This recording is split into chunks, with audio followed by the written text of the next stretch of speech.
aboard, everybody. Happy Friday. Time to talk NBA basketball. We are getting close to playoff time. All us Knicks fans know just 2 more games in the regular season. But what an enjoyable game it was last night. We'll get into all the deep, dark secrets around it. Boy Green will not be with us today. How unfortunate. How convenient on a day where my Knicks take out his little Celtics at Madison Square Garden and do everything they need to do down the stretch while the other team wilts under the pressure of the bright lights of Broadway. We'll get into all of it and what it even means for the Eastern Conference playoff picture.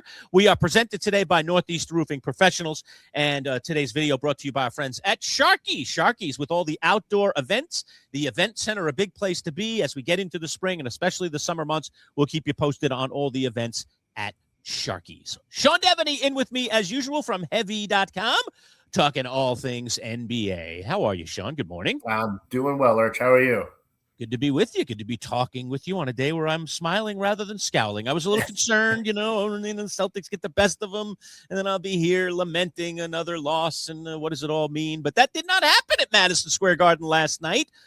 What really felt like a playoff game in a lot of ways. I mean, the crowd was energized. All the celebrities were out, and it did go down to the wire. The one thing we were missing in this game, and I'll say it, but it's their problem, not ours, is Jaylen Brown was not in the lineup. And you could argue he has been the Celtics' best player this year. I don't even think it's debatable. Jason Tatum was in the lineup trying to carry the load. Other role players stepped up for the for the Celtics. I don't like them either. For the Celtics, and we'll get into some of that as well. But the fact of the matter is, this goes down to the wire, and it turns out to be basically Jalen Brunson, a little bit of Karl Anthony Towns, and surprise, surprise, Josh Hart hitting massive 3-point shots in the closing moments to ice the game for the Knicks. So what's it all mean, Sean? Knicks beat the Celtics. Knicks win the season series against the Celtics. Let's not forget the Knicks knocked the Celtics out of the playoffs last year when no one even gave them a nickel's worth of a chance. What does this all mean for what's about to come, which is likely a showdown in round 2 between the Knicks and the Celtics? I think this is a game, though, that you can look at and from both perspectives, from the Knicks perspective and the Celtics perspective, and say, we'll take it. Certainly if you're the Knicks, you wanted that win. You wanted to go, I think it was 15 for 35 from the 3-point line. You wanted to see everything that you saw that was positive. I think the way they played in the fourth quarter was especially encouraging.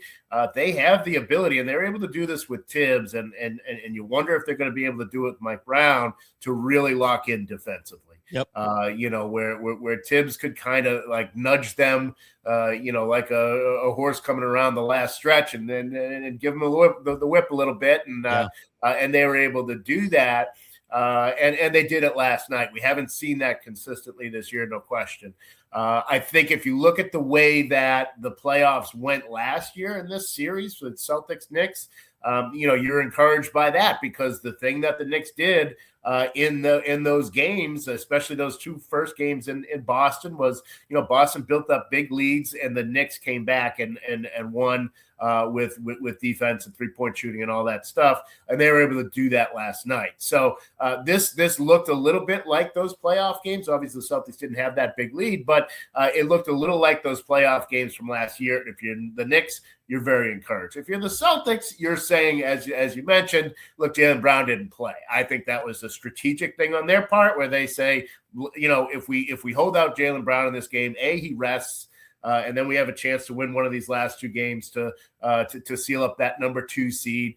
And B, even if we lose, we can say, it doesn't really count. Our best player wasn't playing. I think the most important thing for the Celtics is Jason Tatum going out, for 40 minutes. That's pretty long for a guy who's coming off of an Achilles tendon surgery. So, he played his 40 minutes, 24 points, 13 rebounds, 8 assists. I mean, you really couldn't ask for much more. He had the 6 turnovers, which, when you've got the ball that much, that's going to happen. So, I think the Celtics can certainly look at this and say, we'll take it. Obviously, they would have preferred the win, but I think Boston is looking at this and saying, we're not going to take this as a big negative in our column.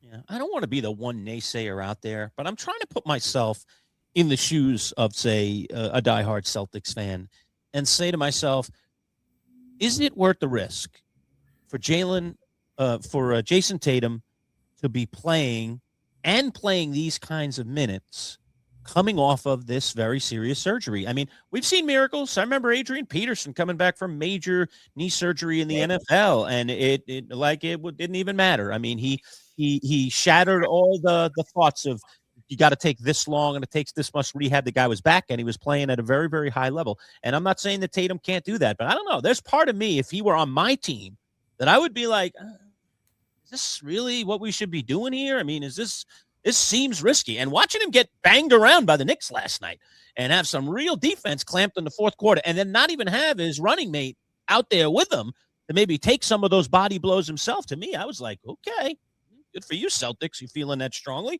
I don't know. It's a little risky to me. Yeah, I mean, generally playing your star player 40 minutes, even if they're perfectly healthy and not coming off an Achilles tendon injury, especially, in late April in a game that doesn't mean that much, it's that is not something a lot of coaches would do, period. But here we've got a guy coming off this injury. I'll say this about the Celtics, about Tatum, and also about Brad Stevens. Brad Stevens talked about this in this past week. They were not going to bring Jason Tatum back unless they felt like they were getting Jason Tatum back.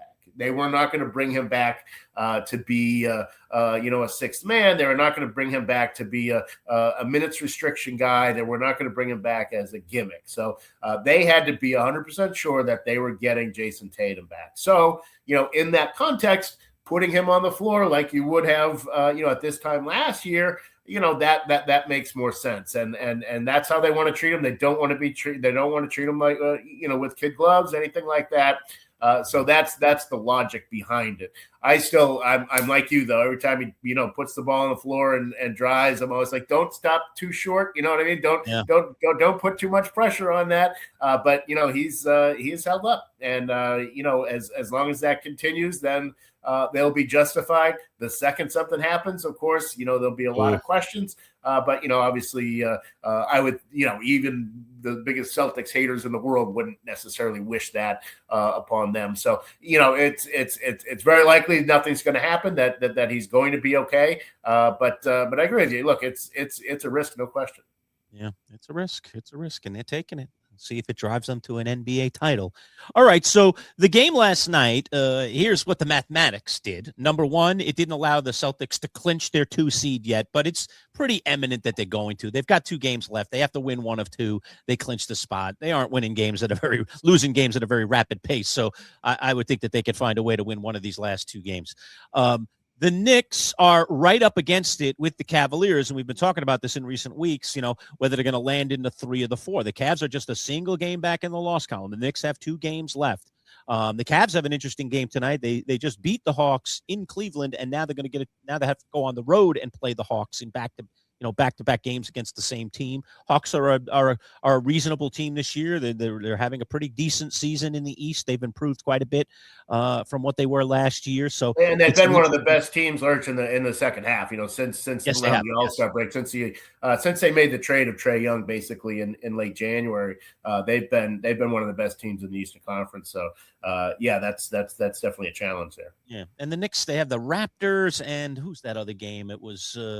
No cupcakes for the Knicks. It was two competitive teams, 2 teams that the Knicks should beat, but 2 competitive teams. I guess the good part of it for the Knicks is both games are at home, so they'll be home for their last 2 games. Obviously, if they win the 2 games, they lock down the 3 seed, and they can't be moved. But if they've got the Raptors, and they've also got the Hornets, Lurch, and Hornets, both of those teams. Need to win. They're not cruising through the end of the season here. So we saw the Hornets give the Knicks problems just a week or 2 ago. So those are no gimmies. Now I'm pretty sure, Sean, and you correct me if I'm wrong, but I'm pretty sure that if the Knicks and Cavs end up in a dead heat and record-wise, I think the Knicks have the advantage over the Cavs.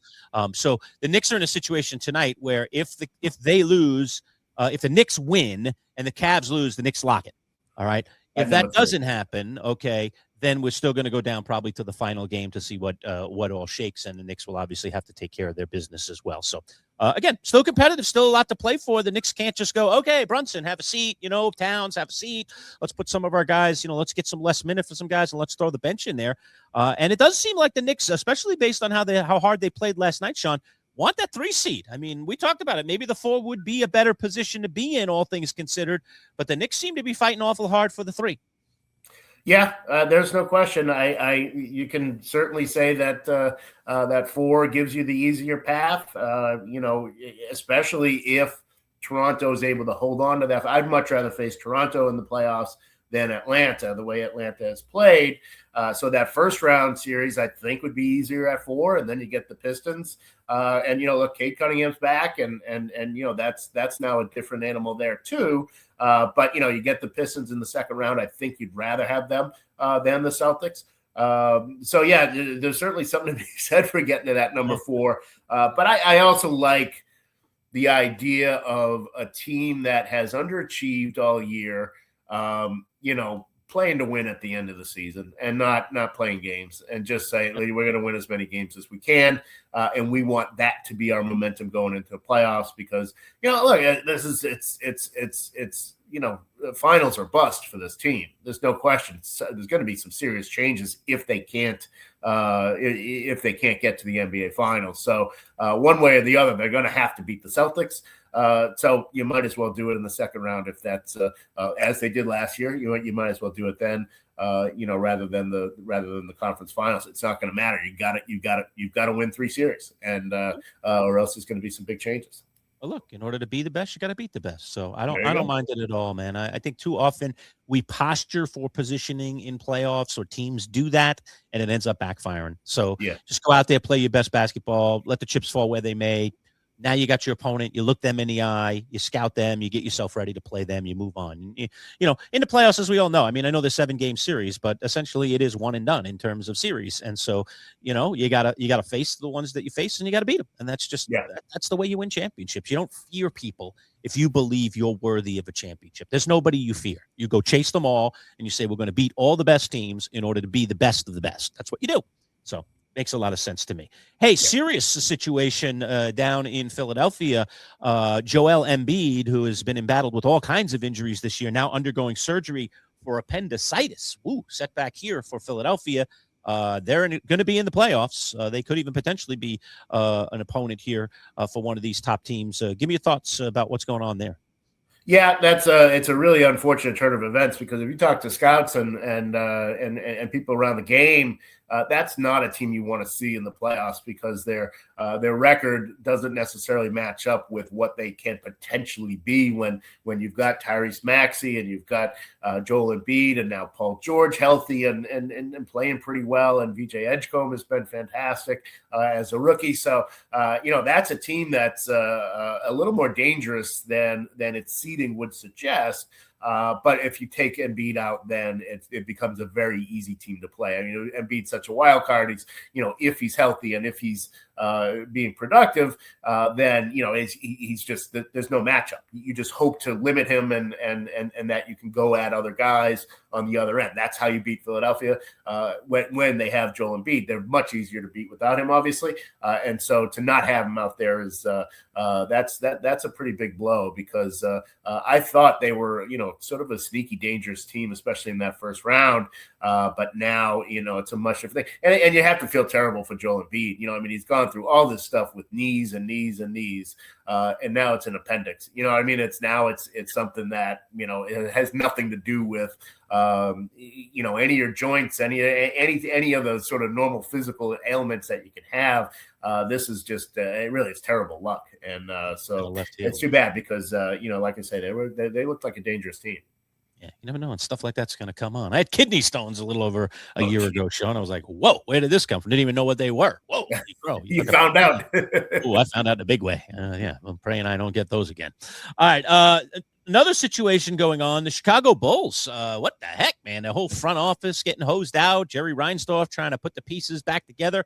I mean, should we long for the days of Jerry Krause again in Chicago? Tell me a little bit about what's going on, the shakeup in Chicago. Yeah, so they do fire both their GM and their team president, and I mean, a lot of people. It's been 6 years. A lot of people would say it's probably 2 years too late, and that's typically how the Bulls operate. Is they do give, and you can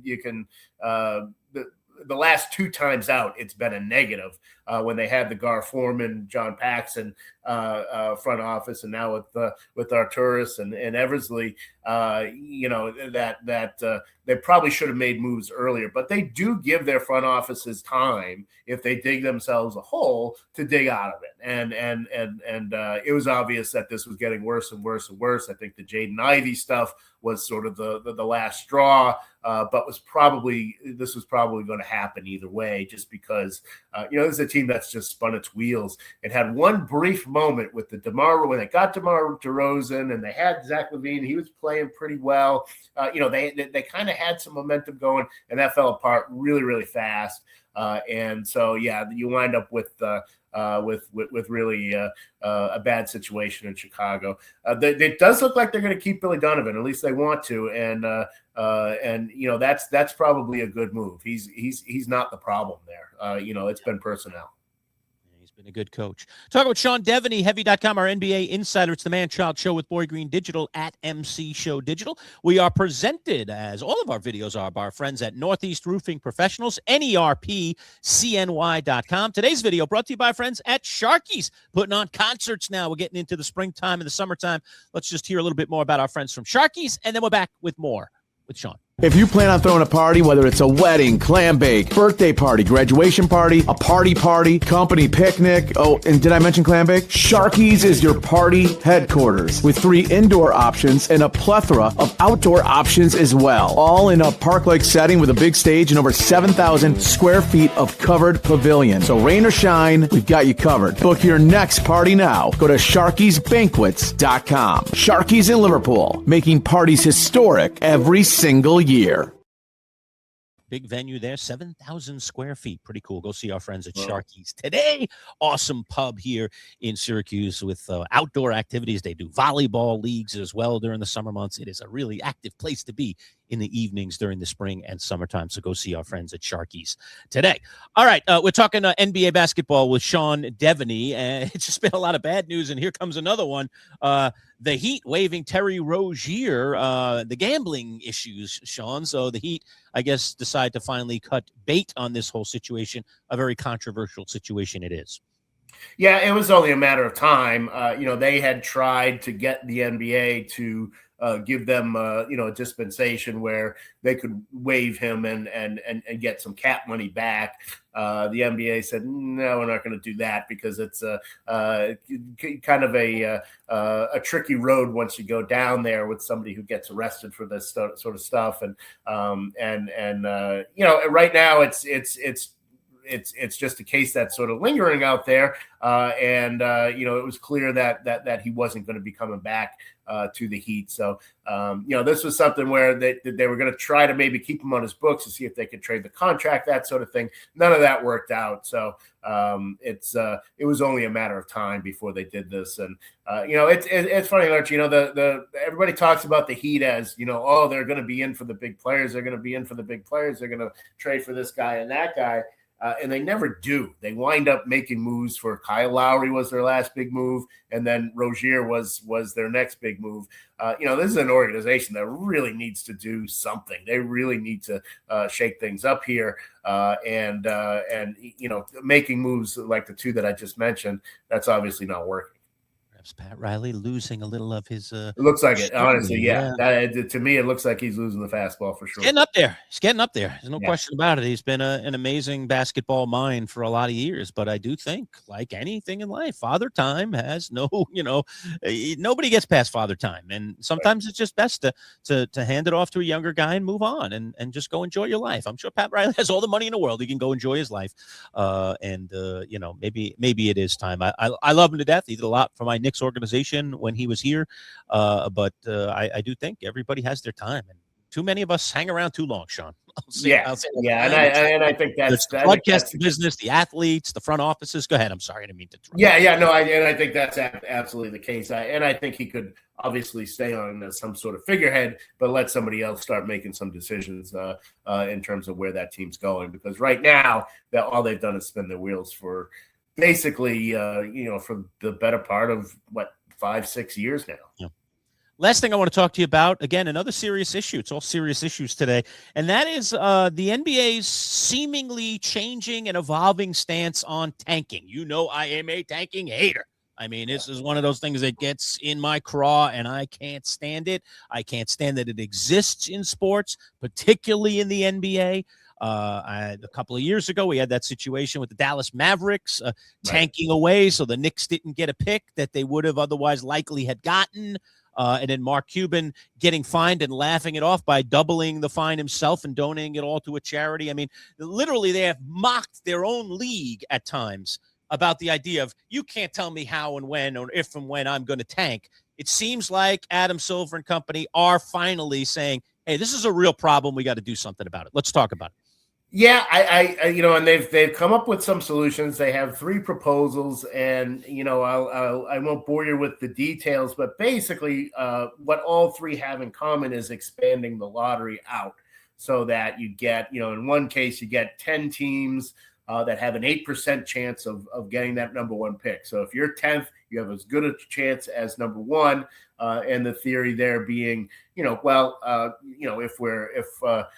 that's the case, and you don't have much incentive if you're to be the worst.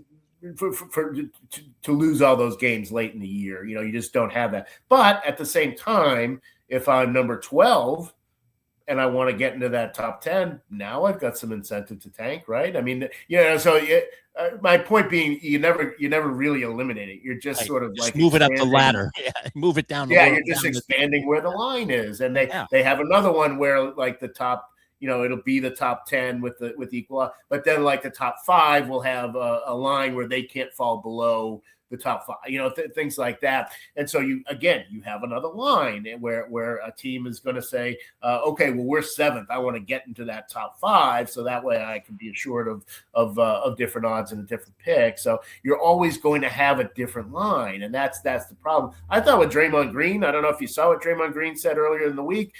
He was talking about the play-in and all that stuff. And he basically said, this isn't working. The idea of the play-in, because the Warriors themselves have lost, whatever it is, it's like 10 out of 12 games, and yet they're still locked into the number 10 seed because everybody below them is tanking. So Steph's been out, all these guys have been out. It doesn't matter because nobody below them is trying to make into the play-in tournament. And as long as that's the case, it's not going to work. And what Draymond said, I thought was spot on, and that is, look, when players break the rules, they know exactly what to do. They fine them, and they come right after them with fines. And this is a guy who's been fined 250 times in his career, so he knows what he's talking about.